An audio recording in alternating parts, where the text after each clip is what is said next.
They called her the shaky-handed Temp.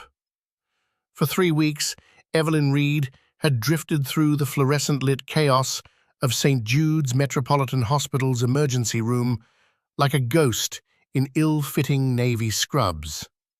She stocked supply closets, changed bed linens, and answered call buttons with a quiet, almost unnerving placidity. She endured the dismissive glances, the muttered comments about her age, her limp, and most of all, the slight, persistent tremor in her right hand. They didn't know that the limp came from a 13-foot fall from a Black Hawk medevac under enemy fire. They didn't know the tremor was the ghost of a nerve injury, a souvenir from a piece of shrapnel she'd gotten while holding a soldier's torn aorta together with her bare fingers. They didn't expect the night when the city's heart would break, and the chaos of the ER would pale in comparison to the storm she carried inside her. Evelyn Reed wasn't just a temp nurse. Evelyn Reed was a reckoning, waiting for a crisis to call her name. The ER at St. Jude's was a self-contained ecosystem of controlled panic, smelling perpetually of antiseptic, stale coffee, and fear. It was the kingdom of Dr. Alastair Finch. He moved through the trauma bays with the unearned confidence of a man who had never truly been tested. Handsome, with a mane of silver-streaked dark hair and a jawline that seemed engineered for magazine covers, Finch ruled with a combination of theatrical charisma and petty cruelty. He wore a Patek Philippe watch that cost more than a nurse's annual salary and referred to his own credentials with startling frequency. His sycophants, a rotating cast of impressionable residents and intimidated nurses, orbited him, laughing too loudly at his jokes and echoing his dismissive pronouncements. Evelyn, known to the staff simply as Evie, was his favorite target. Her quietness was an affront to his performative command. Her age and apparent fragility were an insult to his cult of youth and perfection. He saw her as a piece of malfunctioning equipment, a temporary fixture to be mocked and discarded. "Evie, my dear," he'd boomed earlier that afternoon, his voice echoing in the relative quiet of a mid-shift lull. She was meticulously restocking a crash cart, her movements slow and deliberate. The tremor in her right hand made the plastic-wrapped syringes rattle faintly. "Do try to keep the noise down. We have patients attempting to convalesce, not prepare for an earthquake." A ripple of nervous laughter followed from his entourage. Evelyn didn't look at him. She simply picked up a sterile intubation kit, her left hand steadying her right as she placed it in its designated slot. "Yes, sir," she said, her voice a low rasp, a texture that suggested disuse. The silence that followed her quiet compliance was, to Finch, a victory. He saw deference. He was blind to the profound, bone-deep discipline it took for her not to react. He had no idea that her hands, the very ones he mocked, had performed cricothyroidotomies in the dark, set bones with nothing but duct tape and grit, and sutured wounds so grievous they made textbook illustrations look like paper cuts. He had no idea that the quiet woman before him had once commanded a forward surgical team in the most hostile territory on the planet, where the only thing more plentiful than sand was blood. Later, a young nurse named Sarah fumbled a blood draw on a combative patient. The needle went wide, and the patient yelped. Finch materialized instantly, his face a mask of theatrical fury. "For God's sake, nurse, are you trying to bleed him out or take a sample? This isn't amateur hour," he snapped, snatching the butterfly needle from her trembling fingers. Sarah shrank back, tears welling in her eyes. Evelyn appeared at her side, a silent presence. She didn't speak to Finch. She spoke to the patient, her voice calm and low. "It's okay, just a little sting. Squeeze my hand, nice and tight." The man, who had been cursing a moment before, looked into her placid grey eyes and did as he was told. Evelyn took a new needle. Her right hand still had its faint tremor, but as the tip neared the patient's skin, it became preternaturally still. A perfect, clean entry. A flash of crimson in the tube. Done. She withdrew it, applied pressure with a piece of gauze, and secured it with tape, all in a fluid, economical motion. It wasn't speed, it was a terrifying efficiency. Finch watched, his lips curled into a sneer. "A blind squirrel finds a nut every now and then," he muttered, turning on his heel and stalking away, deprived of his climax of humiliation. Sarah looked at Evelyn, her eyes wide with a mixture of gratitude and awe. "How did you weren't even shaking." Evelyn looked at her own hand as if noticing it for the first time. The tremor had returned, a faint, quiet hum. "You learn to control it when it matters," she said softly, before turning to dispose of the sharp. The statement hung in the air between them, imbued with a weight Sarah couldn't begin to comprehend. For the first time, someone in the ER looked at the shaky-handed Temp and felt not pity or disdain, but a profound and unsettling curiosity. They had no idea that for Colonel Evelyn Reed, when it matters, was a standard calibrated in blood and loss, far beyond the sterile confines of St. Jude's. The third week of Evelyn's tenure was marked by a steady escalation of Dr. Finch's arrogance. It was as if her quiet competence was a personal challenge to his authority, a silent critique he could not abide. He found ever more creative ways to belittle her, always in public, always for the benefit of his audience. He'd accidentally spilled coffee near her, then chide her for being in the way. He'd question her chart entries, suggesting she might be dyslexic. His favorite new sport was to give her a complex verbal order, deliberately speak too quickly, then feign exasperation when she asked him to repeat it. "Pay attention, Evie," he'd sigh, rubbing his temples as if beset by the world's incompetence. "I need a full metabolic panel, CBC with diff, troponins, and a D-dimer on the chest pain in Bay 4. And while you're at it, see if you can remember to bring me a coffee. Black. Unlike your future in this profession." The cruelty was so theatrical, it bordered on absurd, yet the power imbalance made it sting. The junior staff would avert their eyes, their discomfort a palpable thing. Evelyn, however, remained a fortress of calm. She would simply nod, her expression unreadable, and carry out the legitimate parts of the order with unnerving precision. She never brought him the coffee. This small act of passive defiance seemed to enrage him more than any verbal retort could. One afternoon, a frantic mother brought in her 6-year-old son. The boy was febrile, lethargic, with a strange, blotchy rash spreading across his torso. Finch made a grand show of examining him, proclaiming it a simple, if severe, case of measles. "A textbook presentation," he announced, loud enough for the entire ward to hear.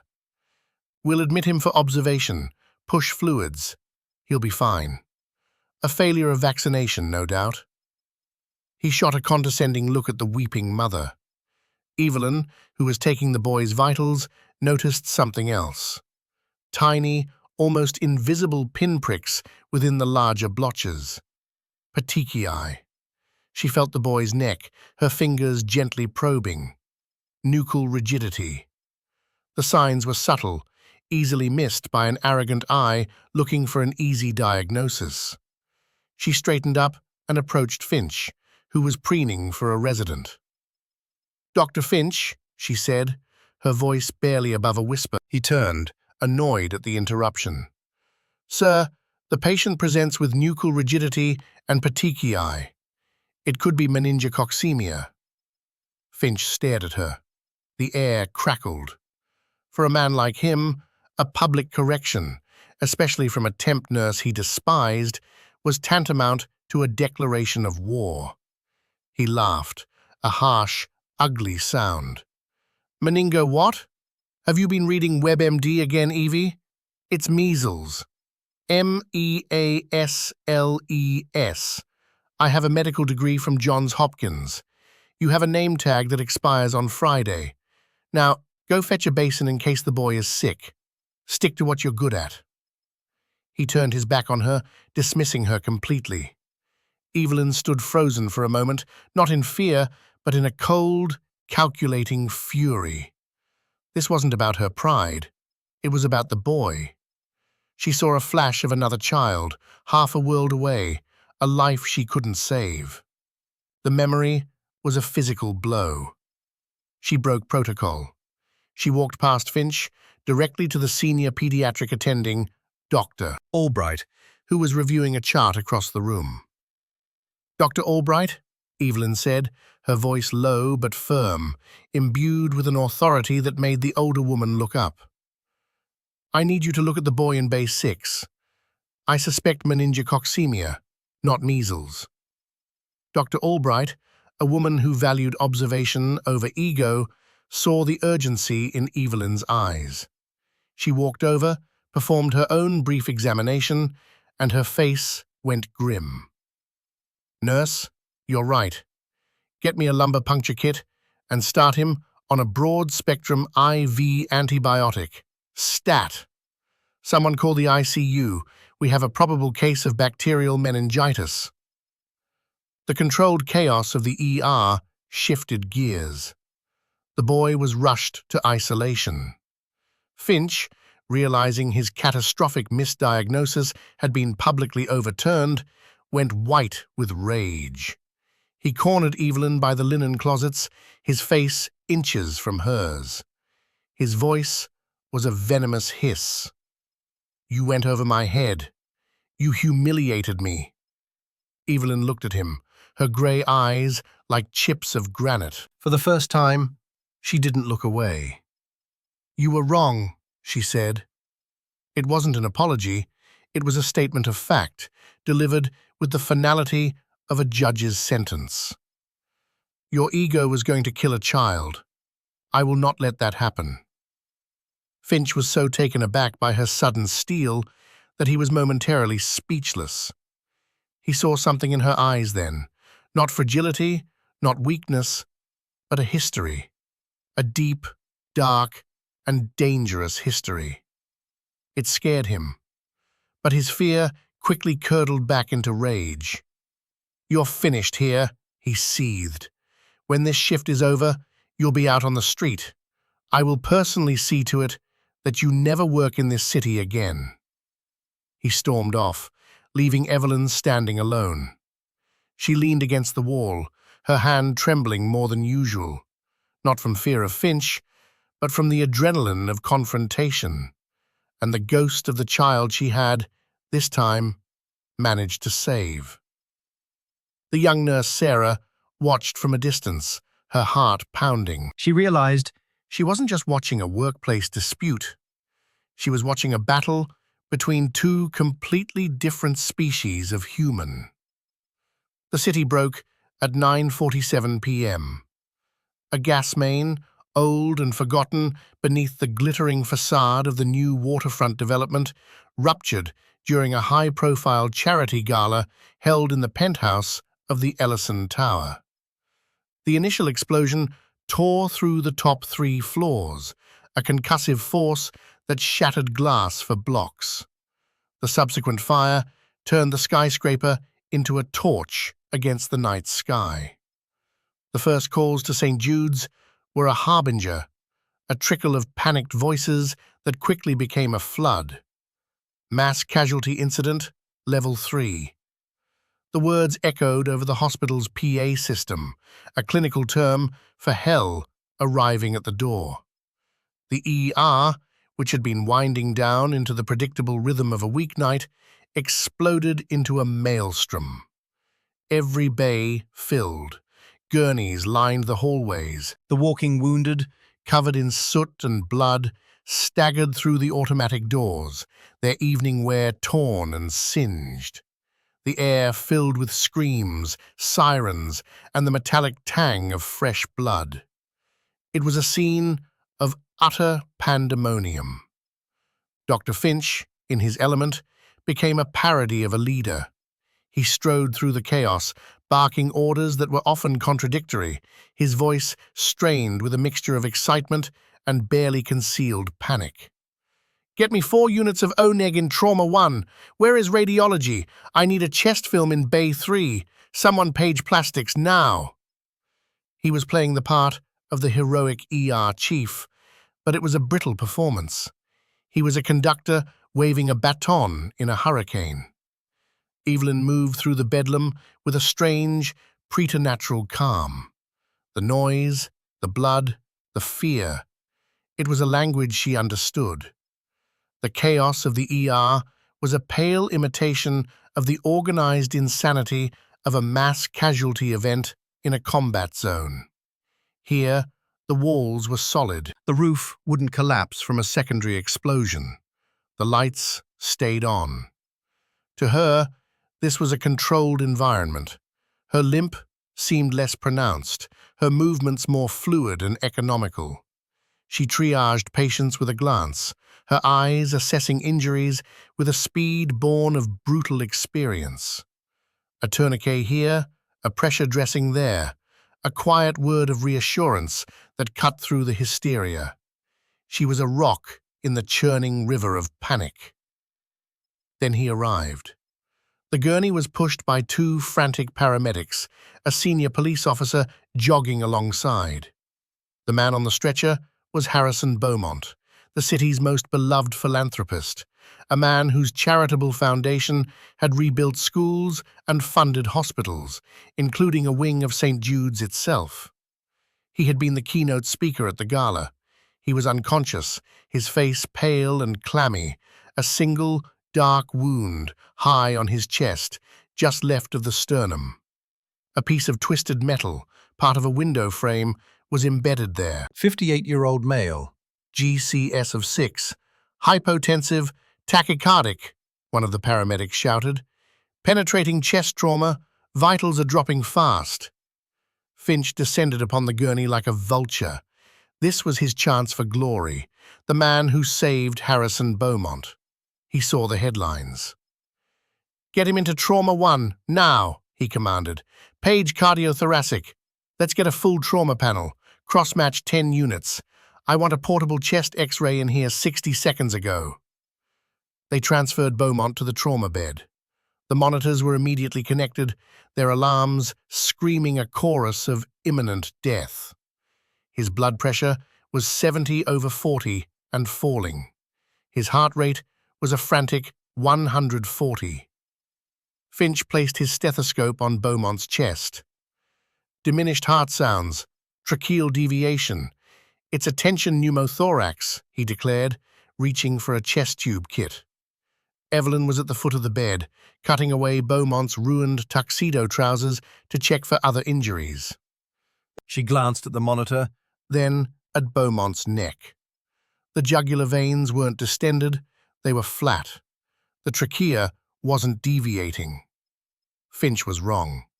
His diagnosis was a classic knee-jerk reaction, but it didn't fit the full picture. "Doctor," she said, her voice sharp, cutting through the noise, "it's not a pneumo. Look at his veins. He's hypotensive, and his neck veins are flat. He's bleeding out. The metal is likely in the pericardium." Finch glared at her, his face flushed. "I am the attending physician here. I have made my diagnosis," he barked. "Are you deaf as well as clumsy? It's a tension pneumo." But as he spoke, the monitor let out a long, terrifying wail. Beaumont's blood pressure plummeted, 50/30. His heart rhythm degraded into a chaotic, non-perfusing scrawl. Ventricular fibrillation. He was crashing. He was dying. "He's in cardiac arrest," a resident shouted. "Charge the paddles to 200, Finch yelled, his voice cracking with panic. He was losing control. The hero narrative was crumbling around him. "No!" Evelyn's voice was a whip crack. It wasn't a suggestion. It was a command. Every head in the room turned to her. The shaky-handed Temp, the quiet, limping woman, was standing tall, her eyes blazing with an intensity that silenced the room. "Defibrillation won't work. His heart has no volume to pump. It's tamponade. The pericardial sac is full of blood. We shock him now, we're just cooking a dead heart." Finch stared at her, his mouth agape. The entire trauma team was frozen, caught between the attending's panicked order and the Temp nurse's terrifying certainty. In that moment of suspended time, they all saw her for the first time, not as Evie, the meek Temp, but as something else, something formidable. The catalyst had arrived, and Evelyn Reed was about to answer. The air in Trauma Bay 1 became thick, heavy, a tangible thing. The incessant, shrieking alarm from the cardiac monitor was the only sound, a death knell counting down the final seconds of Harrison Beaumont's life. Dr. Finch stood frozen, clutching the defibrillator paddles like a drowning man holding an anchor. His face, usually a mask of smug superiority, was now a blotchy canvas of fear and indecision. He was a fraud, exposed by the one thing that cuts through all pretense: catastrophic failure. Evelyn didn't wait. She moved. The limp was gone, replaced by the focused, forward momentum of a predator. The tremor in her hand had vanished, burned away by the incandescent heat of purpose. She wasn't asking for permission. She was taking command. "He's in PEA. The tamponade is choking the life out of his heart," she announced, her voice ringing with an authority that no one dared question. "I need an 18-gauge spinal needle, a 60 cubic centimeter syringe, and the ultrasound. Now." Sarah, the young nurse who had witnessed Evelyn's quiet competence before, was the first to move. She broke from her stupor and scrambled to the supply cart, her hands flying. She trusted the certainty in Evelyn's voice more than she had ever trusted Finch's bluster. "What do you think you're doing?" Finch finally stammered, his voice a pathetic squeak. "That's a pericardiocentesis. That's a surgeon's procedure. You're a Temp nurse." Evelyn didn't even look at him. She snatched the sterile gloves from Sarah and snapped them on with practiced efficiency. "There's no time for a surgeon. He has less than a minute." She turned to the resident, who was still bagging the patient. "Keep the compressions shallow and fast. Don't dislodge the fragment." She grabbed the ultrasound probe, slathered it with gel, and placed it on Beaumont's chest, just below the xiphoid process.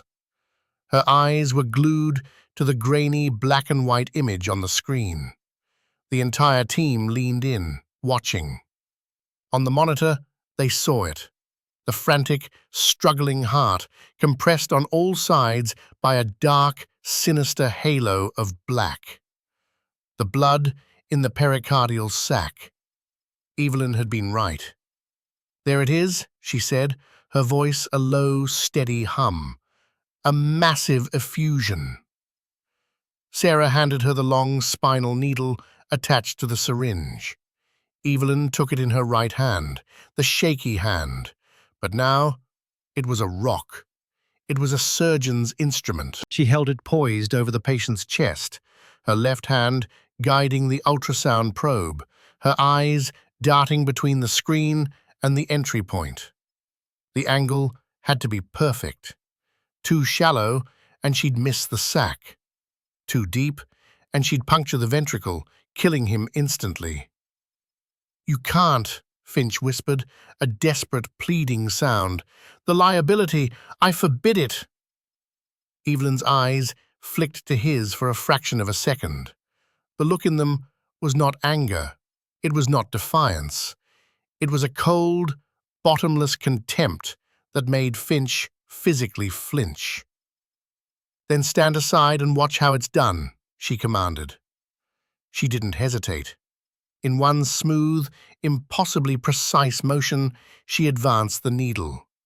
The team held its breath. The only sounds were the beep of the failing monitor and Evelyn's steady breathing.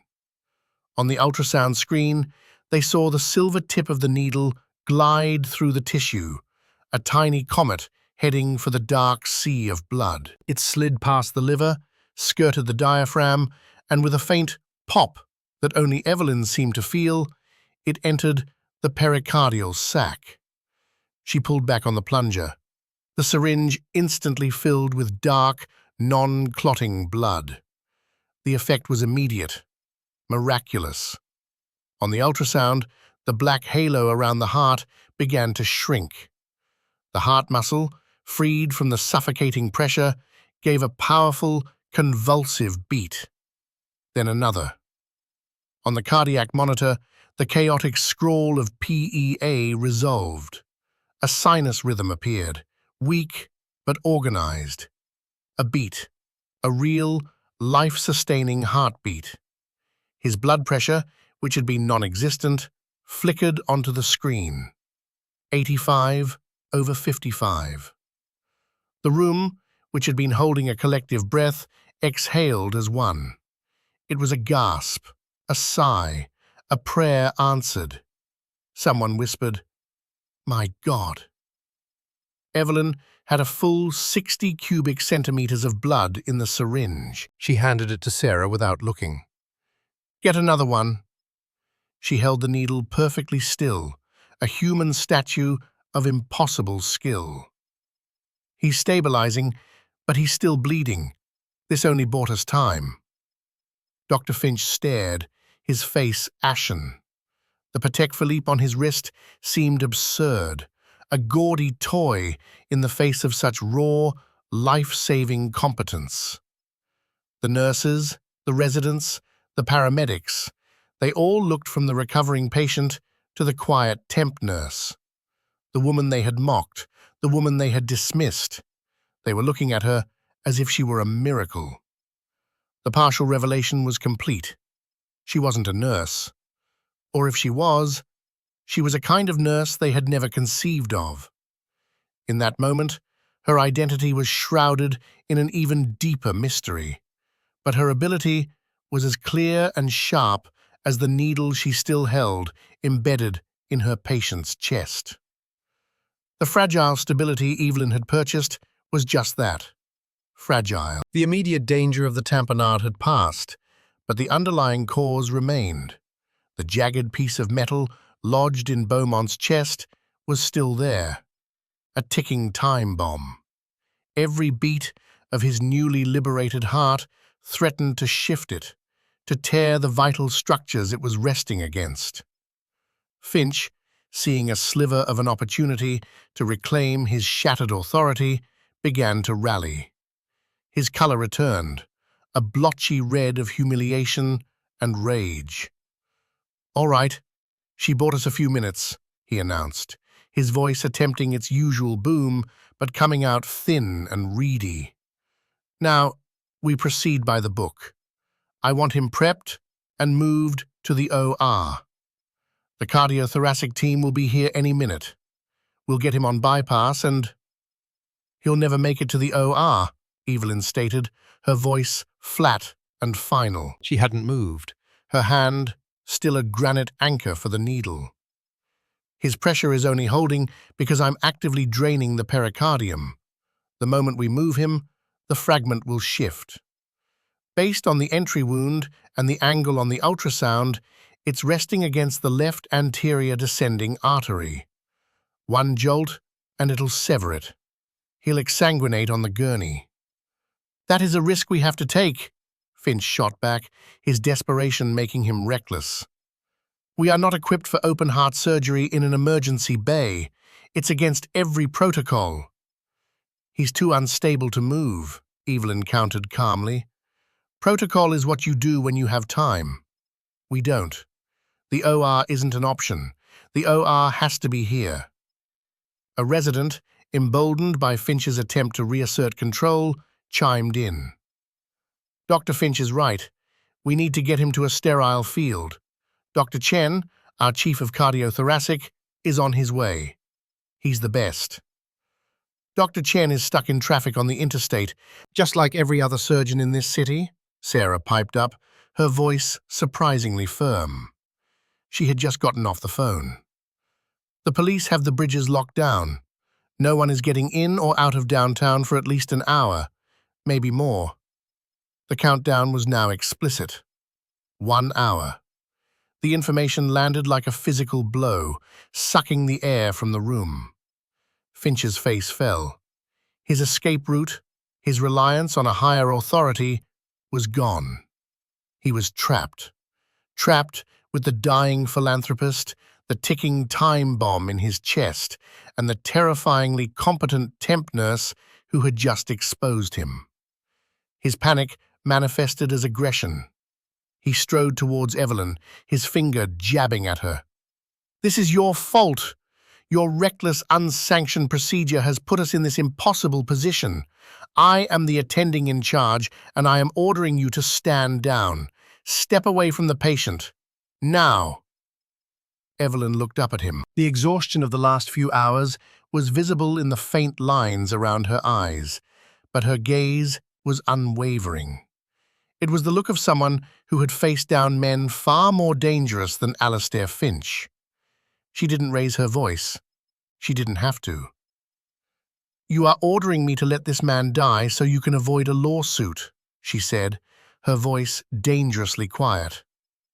"I will not do that. I will have you arrested. I will have you charged with assault," Finch shrieked, his composure completely disintegrating. He was unraveling in front of his entire staff. "Then you'd better make the call," Evelyn replied, her voice as cold as the steel in her hand. "Because in about 30 seconds, I'm going to need someone to crack his chest. The fragment is migrating. I can see it on the monitor. His pressure is dropping again." She was right. The number on the screen flickered. 80/50. 75/48. The fragile peace was ending. The true crisis was beginning. Finch was cornered. His authority was a hollow shell, his threats meaningless. He looked wildly around the room, at the faces of his staff. He saw no support. He saw only awe and fear, all of it directed at the woman he had tried to destroy. His sycophants were silent, their eyes wide, avoiding his gaze. They were witnessing the total collapse of his power. "There is another way," Evelyn said, her mind already working, processing variables, formulating a plan born of battlefield necessity. "It's not clean. It's not in any textbook, but I've done it before. I need a thoracotomy tray, a jiggly saw, and 2 units of whole blood, pushed through a rapid infuser. And I need someone who can follow orders without panicking." Her eyes found Sarah, who nodded immediately, her expression grim but resolute. "This is madness," Finch spluttered. "A field thoracotomy? Here? You'll kill him." "He is already dying, Doctor," Evelyn said, her gaze returning to the ultrasound screen. "The only difference is, I'm going to try and stop it." She looked at Sarah. "Get the kit." As Sarah rushed to obey, Finch made one last, desperate move. He lunged forward and grabbed Evelyn's arm. "I will not let you do this." The moment his fingers touched her, something in Evelyn snapped. The years of suppressed trauma, of disciplined control, of enduring fools and cowards broke through the surface. She didn't wrench her arm away. She didn't move. She simply looked at his hand on her arm, then back to his face. "Get your hand off me, doctor," she said.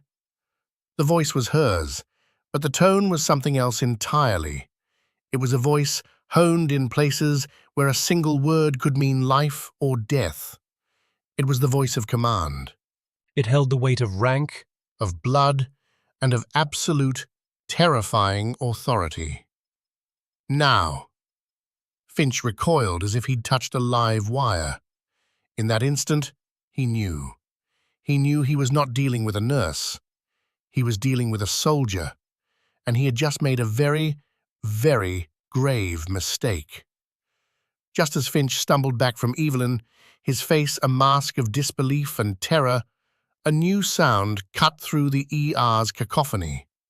It was a sound that didn't belong, the rhythmic, percussive stamp of heavy, polished boots on linoleum, the sound of disciplined, purposeful movement. The sea of panicked civilians and harried staff in the hallway parted as if by an invisible force. Two men in the crisp, dark blue uniforms of the military police appeared first, their faces impassive, their presence radiating an aura of absolute, no-nonsense authority.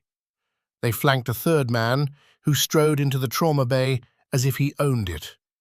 He was in his late 50s, tall and ramrod straight, his salt and pepper hair cropped short. He wore the immaculate Class A uniform of a United States Army general, the constellation of 4 silver stars on each shoulder gleaming under the harsh, fluorescent lights. His face was a roadmap of command, etched with the gravity of impossible decisions. This was General Marcus Thorne, chairman of the Joint Chiefs of Staff. The general's eyes, the color of storm clouds, swept the room in a single, comprehensive glance. They took in the chaos, the blood, the failing monitor, the terrified face of Dr. Finch, the dying man on the table. And then they landed on Evelyn. The world seemed to stop.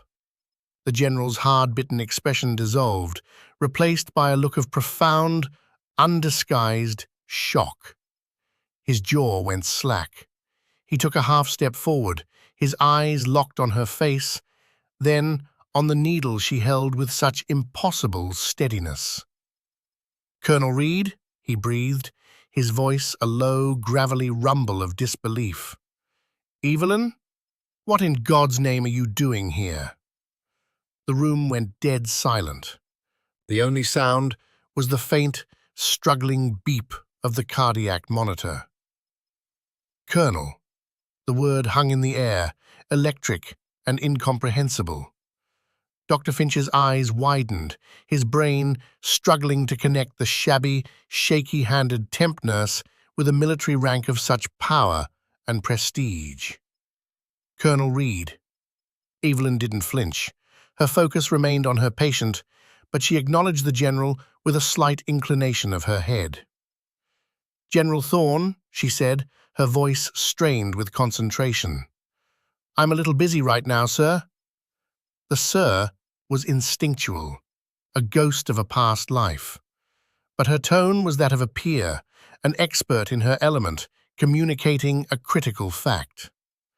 Thorne's shock instantly morphed back into command focus. He strode to the bedside, his eyes assessing the patient, the monitor, the fragment on the ultrasound screen Evelyn still held in place. He understood the lethal geometry of the situation in a heartbeat. He had seen it 100 times before, in field hospitals from Kandahar to Fallujah. He turned his glacial gaze on Finch. "Who is in charge here?" he demanded. The question was not a request for information, it was an accusation. Finch, flustered and terrified by the 4-star general who had materialized in his ER, puffed out his chest in a pathetic echo of his former arrogance. I am Dr. Alistair Finch, chief attending physician of this—" "I don't care what your name is," Thorne cut him off, his voice like grinding stones. "I care about what's happening to my friend."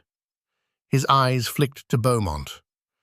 And I care about why a decorated combat surgeon is holding him together with a spinal needle while you stand there sweating through your expensive suit. The second shockwave hit the room. Combat surgeon. The pieces began to click into place for everyone watching. The calm in the chaos, the impossible skill, the voice of command, the limp, the shaky hand. They weren't signs of infirmity. They were medals of a different kind. They were the receipts for a life of service and sacrifice none of them could imagine. Thorne turned his full attention to Evelyn, his voice softening with a respect that bordered on reverence. "Colonel, give me your assessment." It was a transfer of power, absolute and unequivocal.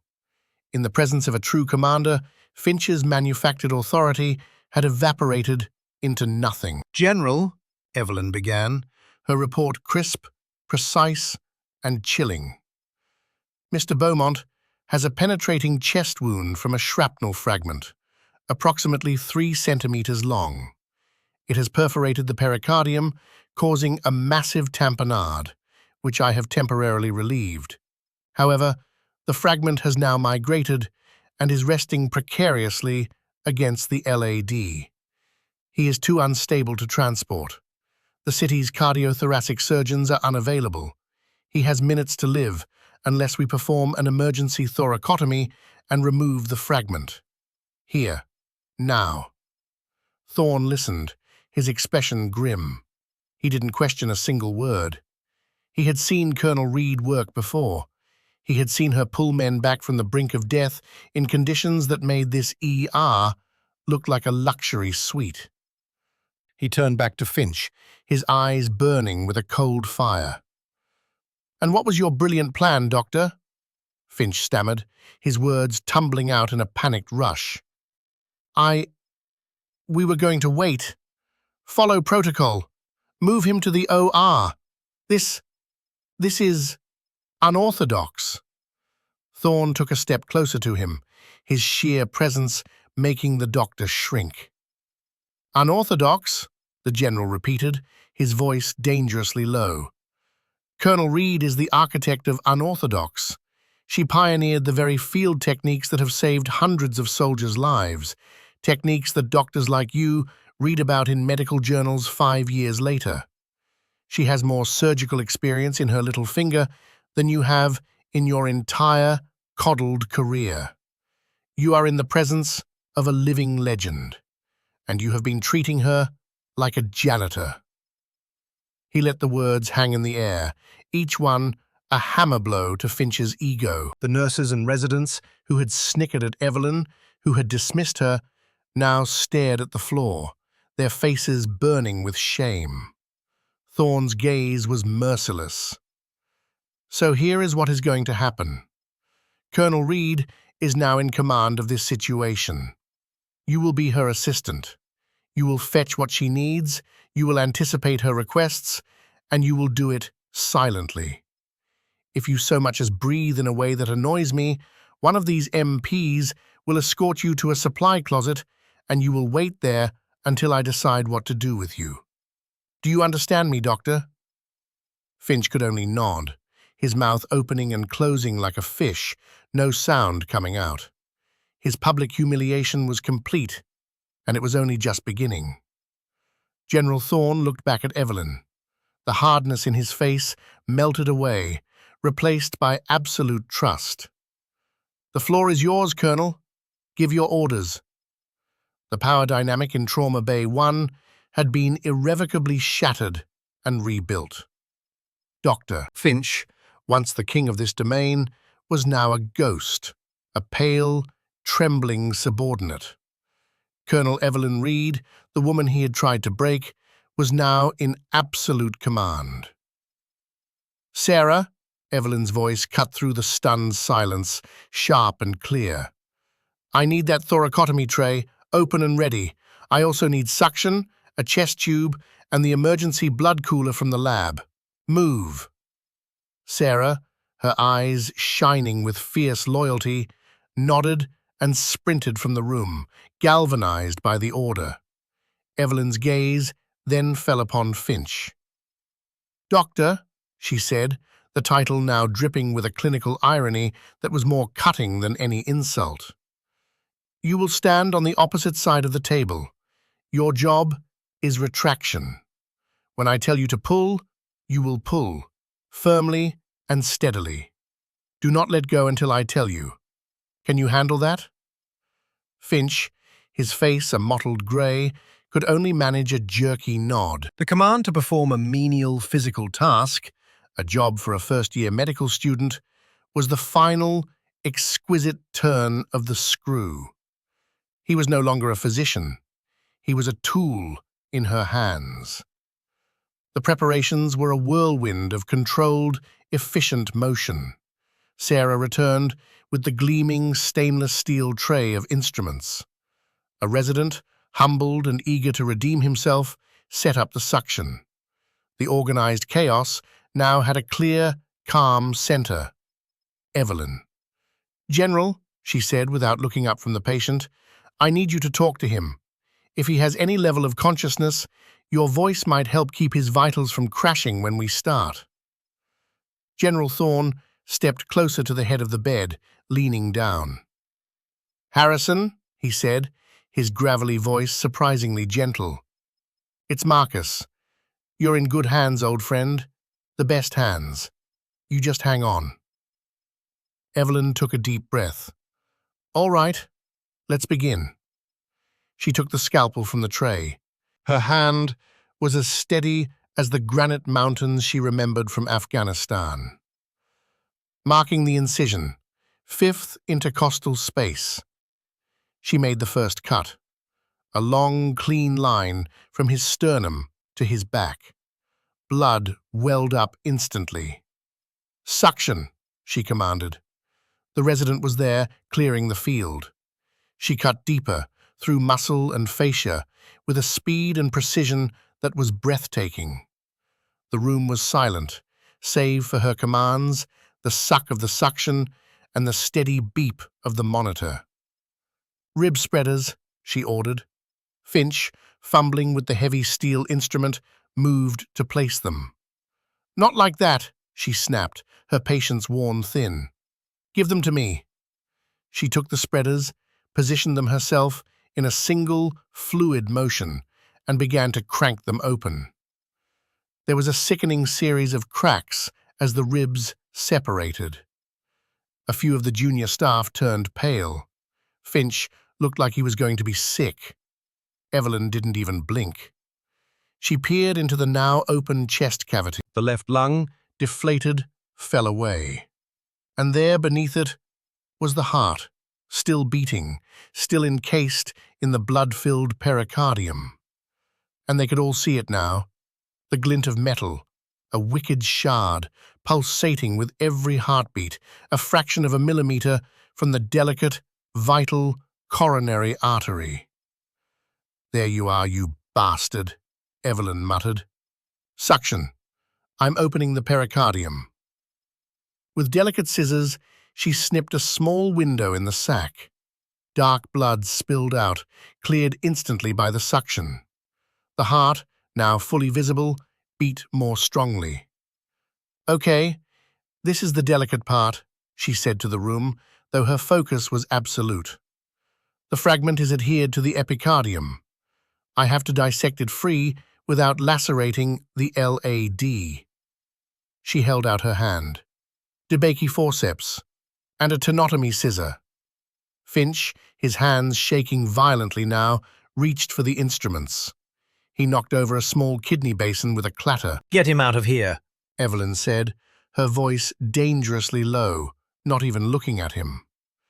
General Thorne nodded to one of the MPs. "You heard her." The military policeman stepped forward, took Finch firmly by the arm, and began to escort the whimpering, disgraced doctor out of the trauma bay. "No, please," Finch begged. "I'm a doctor." His pleas faded as he was marched down the hall, a public and final stripping of his authority witnessed by the entire ER staff. Evelyn's eyes found Sarah. "Sarah," Step up. You're on retraction. I need you to hold the heart steady with this sponge stick. Gently, just enough to stop it from bucking. Sarah, her face pale but determined, took the instrument and did exactly as she was told. Her hands were steady. Evelyn went to work. It was a dance of impossible delicacy. Her forceps nudged, teased, and separated the tissue around the metal fragment, millimeter by millimeter. The tenotomy scissors snipped adhesions with microscopic precision. For what felt like an eternity, The only movement was the gentle beat of the heart, the quiet work of Evelyn's hands, and the rise and fall of her chest.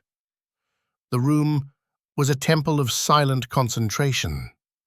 Then, with a final careful snip, the fragment came free. "Got it," Evelyn breathed. She lifted the piece of metal out of the chest cavity with the forceps. It was jagged, ugly, and coated in blood.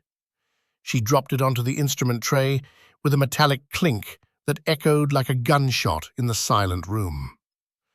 A collective sigh of relief went through the bay. "We're not done," she cautioned. "The artery is bruised but intact. I need to close the pericardium, reinflate the lung, and place the chest tube." She began to suture, her hands moving in a blur of efficient, perfect stitches. It was a masterclass in trauma surgery performed under the worst possible conditions. As she placed the final stitch, reinflated the lung, and secured the chest tube, the monitors told the story. Harrison Beaumont's blood pressure Was a stable 110/70. His heart rate was a steady 85. The crisis was over. Evelyn straightened up, her back screaming in protest. She stripped off her bloody gloves and dropped them on the floor. She looked at her patient, now breathing steadily, his color returning. Then she looked at General Thorne. The exhaustion hit her like a physical blow. Her knees buckled. The general was there in an instant, his strong hand gripping her arm, steadying her. "Easy, Colonel. I've got you." Evelyn leaned against the gurney, the adrenaline finally draining away, leaving a profound, aching weariness in its wake. The faint tremor had returned to her right hand, a quiet reminder of the storm she had just weathered. The room was still silent, the entire staff of the St. Jude's ER staring at her. They weren't just looking at a surgeon. They were looking at a warrior. In the center of the bloody, chaotic trauma bay, surrounded by the detritus of a life saved, General Marcus Thorne let go of her arm. He took one step back, his back ramrod straight. He looked at the small, tired woman in the shabby, blood-stained scrubs. He saw not the temp nurse, but the decorated officer who had served her country with a valor few could comprehend. Then, in an act that stunned every single person in the room into breathlessness, the four-star chairman of the Joint Chiefs of Staff brought his heels together with a sharp, definitive click. He raised his right hand to his brow in a salute so crisp, so perfect, it seemed to cut the air. It was a gesture of the highest possible respect from one soldier to another. "Thank you, Colonel Reed," he said, his voice thick with emotion. "On behalf of a grateful nation and a grateful friend, welcome home." Evelyn, leaning on the gurney for support, her body aching and her spirit weary, met his gaze. The years of being dismissed, of being invisible, of carrying her history like a secret wound, seemed to fall away. She straightened her shoulders, her ingrained discipline overriding her exhaustion. Though she was in civilian scrubs, covered in another man's blood, she returned the gesture. Not with a salute of her own, but with a slow, deliberate nod. A nod of acknowledgement, of shared history, of a duty done. The silence in the room was finally broken by a sound. It started with one person, Sarah. She began to clap. A slow, rhythmic applause. Then the resident next to her joined in. Then another nurse. Within seconds, the entire emergency room, the nurses, the doctors who had stood by, the orderlies, the paramedics, even the walking wounded in the hallway who had witnessed the drama, erupted in a wave of thunderous applause. It wasn't just for the life saved. It was for the quiet hero who had been hiding in plain sight. It was an apology. A thank you and a tribute, all rolled into one. Evelyn closed her eyes for a moment, letting the sound wash over her. It was so different from the cacophony of the battlefield. It was a sound of gratitude, not of grief.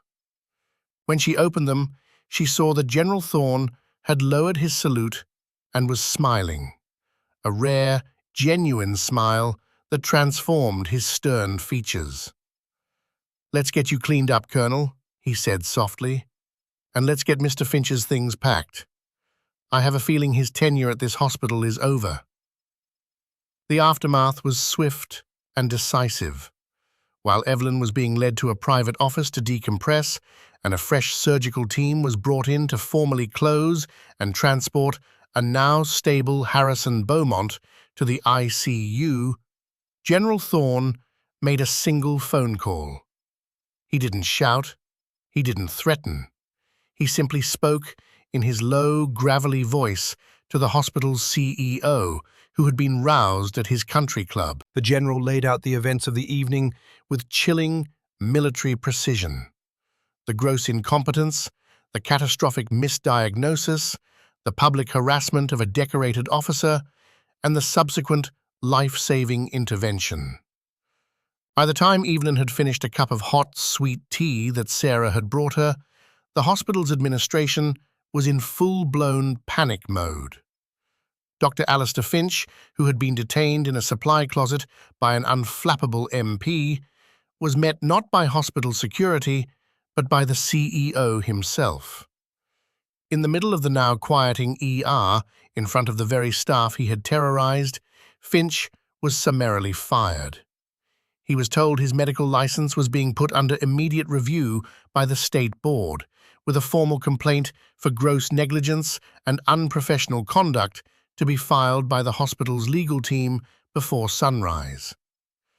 General Thorne had made it clear that a host of previous, buried complaints against Finch would be unearthed and added to the file.